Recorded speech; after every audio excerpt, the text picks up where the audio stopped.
కిలాడి అత్త చలాకీ కోడలు 22వ భాగం. మనసు నిండా భర్త ఆలోచనలతో, కోటి ఆశలతో, మనసులో నిలవని మోహలతో అత్తవారింటికి బయలుదేరింది ధన.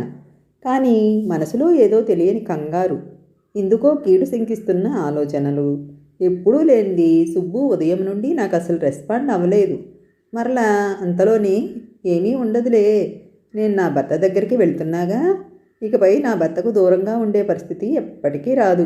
ఎందుకు ధన లేనిపోని ఆలోచనలు కట్టిపెట్టి పాజిటివ్గా ఆలోచించు. నాతో మాట్లాడకుండా నన్ను బాగా ఉడికించి ఏడిపిద్దామనుకుంటున్నాడు. ఆహా, నాకు తెలుసులే నీ వేషాలు. ఆ పప్పులేమీ ఉడకవు నా దగ్గర. కొన్ని క్షణాల్లో నీ ముందుంటాను అని తను తానే సముదాయించుకుంది ధన. ఆ క్షణం రానే వచ్చింది. ధన మరల అత్తవారింటికి చేరుకుంది. అమ్మా ధన, రండి బావగారు, చెల్లెమ్మ, రండి రండి అంటూ ఎదురొచ్చి సాదరంగా ఆహ్వానించాడు చలమయ్య గారు. ధన లోపలికొచ్చింది మొదలు తన కళ్ళు సుబ్బు కోసం వెతుకుతూనే ఉన్నాయి. నేనొచ్చానని తెలియదా, లేక ఏదైనా ముఖ్యమైన పనిలో బయటికి వెళ్ళారా అనుకుంటూ ఆలోచనలో పడింది ధన. సోరమ్మ ఏదో అయినట్టు పోయినట్టు మూతి విరుచుకుంటూ, మరలా అడుగు పెట్టావా తల్లి, దరిద్రలక్ష్మి, అదే ధనలక్ష్మి అంటూ వెటకారంగా మాట్లాడింది. వదిన, అన్నయ్య గారు అందరూ కులాసానా? అందరం బాగానే ఉన్నాం వదిన. అవునులే అమ్మ, బాగానే ఉంటారు. మీకే బంగారం లాంటి అల్లుడు దొరికాడు. మీ ఆటలు సాగుతున్నాయి. దాంతో శాంతమ్మ మనసుకు బాధ కలిగింది. చలమయ్య భార్య సూరమ్మ మాటలకు చిరాకు పడుతూ, సూరమ్మ, మన కోడలు మన ఇంటికి వచ్చింది, మా ఇంటి మహాలక్ష్మి అని పొగుడుతూ, ఉసే వాళ్ళొచ్చి ఎంతసేపు అవుతుంది? కనీసం మంచినీళ్ళైనా ఇచ్చావా? వెళ్ళి తీసుకురా, త్వరగా వంట రెడీ చేయి. ఇప్పుడు నాకంత ఓపిక లేదు, నేను చేయలేను అని ముఖానే చెప్పింది సోరమ్మ. అయ్యో మామయ్య గారు, అత్తగారిని ఎందుకు ఇబ్బంది పెట్టడం, నేను చేస్తానండి. అమ్మా ధన, ఆగు, ఇప్పుడు అవేమీ పెట్టుకోకండి. నీకు తెలుసు కదా, ఇంటి దగ్గర బోలెడన్ని పనులు వదిలిపెట్టుకుని నీకోసం వచ్చాం. మీ అత్తగారింట్లో దింపేశాం. ఇక మా బాధ్యత తీరింది. ఒకసారి అల్లుడు గారిని కూడా పిలిస్తే ఆయనతో కూడా మాట్లాడి వెళ్ళిపోతాం తల్లి. అదేంటి బావగారు, అప్పుడే వెళ్తానంటారేంటి? ఓ 2 రోజులు మాతో గడిపి వెళ్లాల్సిందే. అయ్యో లేదండి, ఇంటి దగ్గర చాలా పని ఉంది, వెళ్ళాలి. తప్పుగా అనుకోవద్దు బావగారు. సుబ్బుకి ఫోన్ చేశాను, లిఫ్ట్ చేయట్లేదండి, పనిలో ఉన్నట్టున్నాడు. అమ్మా ధన, మీరు వస్తున్నట్టు సుబ్బుకి చెప్పలేదా? లేదు మామయ్య గారు. అయ్యో, నేను చెప్పలేదమ్మా, పనిలో పడి మర్చిపోయాను. బహుశా అందుకే అనుకుంటా. అదే అయ్యి ఉంటుంది బావగారు. అమ్మా ధన, ఇట్రా, ఇదిగో మీ అత్తయ్య గారికి మామయ్య గారికి సారి తెచ్చాం కదా, వారికి ఇవ్వు అని తెచ్చిన కొత్త బట్టలు ధన చేత పెట్టించాడు నాగేశ్వరరావు. అప్పటి వరకు లోపల కూర్చున్న యామిని గబగబా బయటికి వచ్చింది. ధననే కల్పించుకుని, పిన్నిగారు బాగున్నారా అని అడిగింది. ఏం బాగులేమ్మా, ఇదిగో ఇలా ఉన్నాం. వదిన గారు, వీరెవరు అని అడిగింది శాంతమ్మ. మీ కూతురు చెప్పలేదా వదిన గారు వీళ్ళెవరో? లేదండి, ఈమె నా మరదలు, నా తమ్ముడి భార్య యామిని, అలాగే నాకు కాబోయే వియ్యంకురాలు కూడా అని చిన్నగా గొడిగింది. శాంతమ్మకు అర్థమయ్యి కాక, ఓహో, మీ తమ్ముడి భార్య అంటే నాకు చెల్లెలి వరుస. అమ్మా యామిని, బాగున్నావా అని కలపగోరుగా అడిగింది. అప్పుడే లేని వరుసలు కలుపుతున్నారు. సరే, నా అల్లుడినిచ్చాం కదా, తప్పదు. అలాగే అక్కయ్య గారు, టైం అవుతుందేమో, ఇక బయలుదేరండి. ఆ మాటకి ధనకి ఒళ్ళు మండింది. శాంతమ్మ ధన చెయ్యి పట్టుకొని, వద్దు, ఏం మాట్లాడొద్దు అన్నట్టుగా సమర్థించింది. నాగేశ్వరరావు గారు రివ్వున పైకి లేచి, సరే బావగారు, అమ్మ, చెల్లెమ్మ, తల్లి యామిని, వెళ్ళొస్తాం అని అందరికీ పేరు పేరుని చెప్పి పచ్చి మంచినీళ్ళు కూడా ముట్టకుండా బయలుదేరారు. తల్లి ధన, అల్లుడు గారిని ఏమీ అనుకోవద్దు అని చెప్పు. కొత్త బట్టలు అల్లుడు గారికి కూడా ఇవ్వు. జాగ్రత్త అమ్మా, మేము చెప్పినవన్నీ గుర్తున్నాయని అనుకుంటున్నాం. సరే ధన, జాగ్రత్త, వెళ్ళొస్తాం. శాంతమ్మ నాగేశ్వరరావు గారు బయలుదేరారు. శాంతమ్మ కూతుర్ని వదిలి వెళ్తూ ఎంతో దిగులుగా అడుగులు వేస్తుంది. ఏమండి, నేను మాట అడగనా? ఏంటో చెప్పు శాంతమ్మ. నాకెందుకో ధన అత్తగారింటి పరిస్థితి బాగాలేదనిపిస్తుందండి. నీకెందుకు ఆ డౌట్ వచ్చింది శాంతమ్మ? అన్నయ్య గారు అల్లుడు గారికి అమ్మాయి వస్తుందన్న సంగతి తెలియదు అంటున్నాడు, కానీ నాకెందుకో అది అబద్ధం అనిపిస్తుందండి. సరే, ఒకవేళ తెలిసినా అల్లుడి గారికి ఏదో అర్జెంటు పని తగిలి ఉంటుందిలే, అందుకే రాలేకపోయారనుకుంటా. శాంతమ్మ, నువ్వేమీ కంగారు పడాల్సిన అవసరం లేదు. మన అమ్మాయి చాలా ధైర్యవంతురాలు. ఒకవేళ నువ్వన్నట్టు తన కాపురంలో ఏమైనా లొసుగులున్నా తనే సరిదిద్దుకుంటుంది. నువ్వు ముందు అధైర్యపడకుండా పద అని ధైర్యం చెప్పాడు నాగేశ్వరరావు. దాంతో శాంతమ్మ మనసు కొంచెం నెమ్మదించింది. ఇద్దరూ సంతోషంగా ఇంటికి వెళ్ళారు. ఇకపోతే ధన తన బట్టలన్నీ గదిలో సర్దుకుని ఫ్రెష్ అయ్యి సుబ్బు కోసం ఎదురు చూస్తుంది. అసలు ఏమైంది ఈయనకి? నా ఫోన్ ఎందుకు లిఫ్ట్ చేయట్లేదు?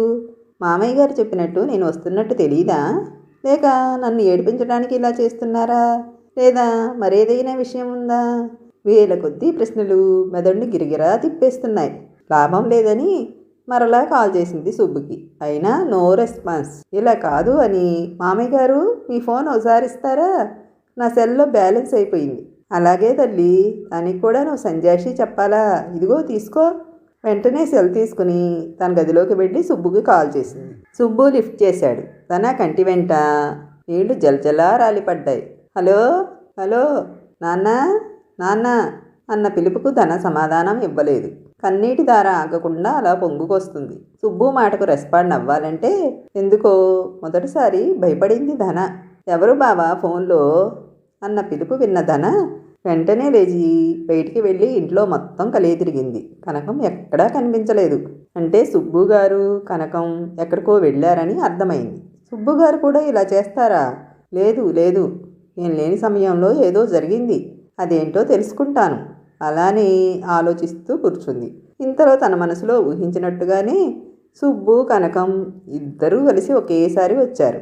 సుబ్బు గురించి తనేంటో తన మనసేంటో పూర్తిగా తెలుసు. కానీ ఎందుకో కొంచెం మనసు లోతుల్లో ఎక్కడో పెద్ద గుణపం పెట్టి గుచ్చుతున్నంత బాధగా దిగాలుగా కూర్చుంది ధన. కనకం చాలా హ్యాపీగా సుబ్బు కొనిచ్చిన బట్టలు నగలు అన్నీ అత్త సూరమ్మకు చూపిస్తుంది. నా బంగారమే నా బంగారమే, రేపు నీ పెళ్ళికి ఇవన్నీ ఉపయోగపడతాయి, చాలా బాగున్నాయి. సుబ్బు అంతే, ఏదైనా ధర ఎక్కువ పెట్టే కొంటాడు. నిజంగా కనకం ఇప్పటికైనా వాడు దొరకడం నీ అదృష్టం అని అటు యామిని ప్రసాదు ఇటు కనకం సోరమ్మ తెగ మురిసిపోతున్నారు. సుబ్బు లోపలికి వచ్చాడు. సుబ్బుని చూడగానే ఉరికే ఉత్సాహంతో కనురెప్పలు నేలవాల్చి కాలి బొటనవేలుతో నేలపై ముగ్గులు వేస్తూ సిగ్గుతో తడిసి ముద్దవుతూ సుబ్బు తన దగ్గరికి వస్తే తన కౌగిల్లో వాలిపోవాలని ఎంతో ఆత్రంగా ఎదురుచూస్తుంది ధన. సుబ్బు ఇవేమీ పట్టించుకోకుండా తనని కన్నెత్తి కూడా చూడకుండా బీరువాలో టవల్ తీసుకుని స్నానానికి వెళ్ళాడు. తన సుబ్బు ప్రవర్తనకు మనసు లోతుల్లో ఏదో తెలియని ఆవేదనతో తనుముకొచ్చే ఆవేదనని పంటి బిగువున బలవంతంగా కట్టడి చేస్తూ అలాగే నిలబడిపోయింది. బయటికి వచ్చిన సుబ్బుని ఇక తనే దగ్గరకొచ్చి ఎలా ఉన్నారు అని అడిగింది. ఓహ్ నువ్వా ధన, ఎప్పుడొచ్చావు? నేను అసలు గమనించనే లేదు. నిన్న నాన్న చెప్పారు నువ్వు వస్తున్నావని. నేనే పనిలో పడి పట్టించుకోలేదు. ఏంటి పనిలో పడి పట్టించుకోలేదా? అంత నిర్లక్ష్యమా? ఎందుకు? నేనేం చేశాను? నా తప్పేంటి అని నిలదీయాలనుకుంది. కానీ నోటి వరకు వచ్చిన మాటను బయటికి రాకుండా కట్టడి చేసింది. భార్య నెల రోజుల తర్వాత వచ్చింది. మంచి చెడు అడిగి తెలుసుకుందామని కూడా లేదు ఈ మనిషికి అనుకుంటూ ఆలోచిస్తున్న సమయంలో కనకం కనకం అన్నం వడ్డించు అన్న పిలుపుతో గబాలను తేరుకుని, ఏంటి సుబ్బుగారు మీరెవరిని పిలుస్తున్నారు? పిలిస్తే నన్ను పిలవాలి, లేదంటే మీ అమ్మగారిని, అంతేగాని తనని ఆ కనకాన్ని పిలవడం ఏంటి అని అనుకునేలోగా ఇదిగో తెస్తున్నా బావా అంటూ వంటగదిలో నుంచి హడావుడిగా వండిన వంటకాలని టేబుల్పై సర్ది సుబ్బుకి వడ్డించింది. కనకం నీ వంట సూపర్, ఇలాంటి వంటకం మా అమ్మ చేసేది, తర్వాత నువ్వు చేస్తున్నావు అని తన్ను పొగుడుతూ తింటున్నాడు. నేను నెల రోజులు లేకపోయేసరికి తన వంటకాలు అంత నచ్చాయా ఈయనకి? అయినా నా భర్తకి తను వడ్డించేదేంటి అని టేబుల్ దగ్గరికి వెళ్ళి కనకం దగ్గర గరిటె లాక్కుని కనకాన్ని ఒక నెట్టు నెట్టి, మీకేం కావాలో చెప్పండి, నేను దగ్గరుండి వడ్డిస్తాను. ఈ నెల రోజులు ఏం తిన్నారో ఏమో, సాయంత్రం నుండి నేనే వంట చేస్తాను. కనకం ధన నెట్టిన నెట్టుకి అవతలికి వెళ్ళి పడింది. సోరమ్మ అయ్యో కనకం కనకం అంటూ తన పైకి లేపి దీని చేతులు విరగా, దీనికి ఎంత కావరం, నా మేనగోడలను నెడుతుందా?